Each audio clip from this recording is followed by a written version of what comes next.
The mid-century American bedroom was built to control dust, heat and air movement before modern allergy medicine. The focus stayed on surfaces and habits. Allergies were treated as a physical problem caused by trapped particles. Bedrooms became controlled environments. Every choice had a purpose. Every sound and texture mattered. Beds sat higher off the floor than earlier designs. This reduced contact with settled dust. Wooden bed frames replaced ornate iron with fewer joints to trap debris. The frame creaked softly under weight. That sound signaled solid joinery. Mattresses used cotton felt, horsehair, or springs wrapped in heavy ticking. Foam did not exist. These materials breathed. Air moved through them when the sleeper shifted. The surface felt firm and cool. Dust stayed on top rather than sinking deep. Mattress covers were tightly woven cotton. The weave blocked fine particles. Covers were removed and washed often. Laundry boiled dust away. The smell of hot cotton filled the house. Sun drying stiffened the fabric. Pillows, well, they avoided down in many homes. Feather dust, you see, caused sneezing and eye irritation for quite a few people. So kapok became common. Kapok felt springy and light, and it resisted moisture and pests, which was a real bonus. The pillow rustled softly, adding a gentle sound to the night.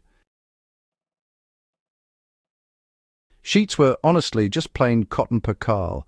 No blends, no finishes, nothing fancy at all. The fabric felt crisp and cool, and it even snapped when shaken.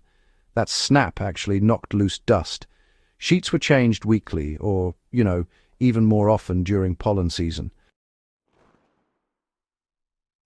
Blankets were usually wool or cotton.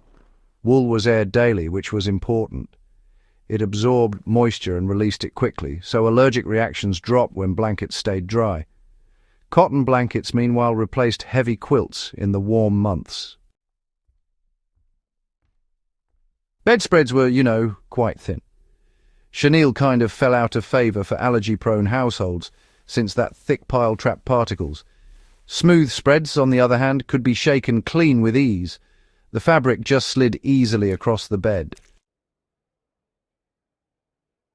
Dust ruffles were, mostly avoided. They tended to drag along the floor and trapped quite a bit of lint. Allergy-aware households often removed them entirely. The bed did look a bit bare underneath, but air flowed freely. Bedroom floors usually favoured hardwood or linoleum. Wall-to-wall carpet did exist, but it often raised allergy complaints. Bare floors could be wiped clean, and a broom made that dry, rasping sound as it swept. Dustpans filled up quickly too.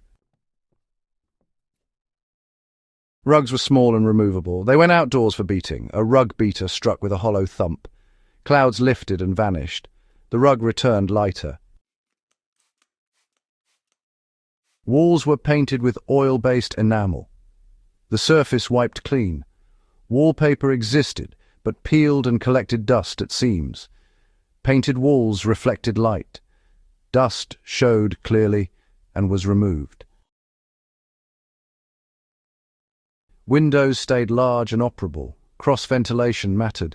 Night air flushed pollen trapped indoors. Screens were brushed clean. Windows creaked open, curtains stirred slightly. Curtains were, cotton, not velvet. They just hung straight, They washed easily too. On high pollen days, they stayed open to avoid trapping particles. Blinds replaced drapes in some homes. Heating came from radiators or floor vents. Forced air systems existed, but, filters were pretty basic. Radiators produced steady heat without blowing dust around. The metal ticked softly as it warmed. Bedrooms avoided clutter, really. Fewer objects meant fewer dust surfaces. No stacks of magazines, no stuffed toys. Nightstands held just a lamp and a book. The room felt quiet and spare. Vacuum cleaners used beta bars. The machine roared, you know. The bars struck the floor and dust lifted into bags. Bags were changed often because a full bag leaked particles. Daily airing was common. Beds were turned down each morning, mattresses stood upright near windows, and sunlight hit the fabric. Warmth killed odor and pests. Bedrooms were cleaned midday, not at night. Dust settled after activity, and cleaning earlier allowed particles to fall again before sleep. The room smelled faintly of soap and air. Sleepwear mattered. Cotton pajamas replaced wool. Smooth fabric reduced skin irritation. The cloth slid easily. No itching. Hair washing before bed reduced pollen transfer. Brushing occurred outside the bedroom. Hairbrushes stayed in bathrooms. Loose hair carried particles. Pets stayed out of bedrooms. Dander triggered reactions. Doors closed at night. Beds remained animal-free. Bedrooms faced away from roads when possible. Dust from traffic entered less. Upper floors stayed cleaner. During high allergy seasons, some households used damp cloths to wipe surfaces daily. The cloth trapped dust, it rinsed clean, and the motion stayed quiet and deliberate. Storage stayed enclosed. Wardrobes had doors. Open hooks gathered lint. Clothes stayed inside cabinets.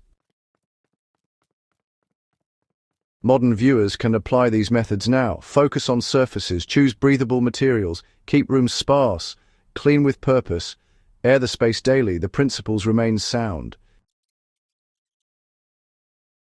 If this kind of practical history sharpens your daily life, subscribe and share this channel. Bring these methods back into use.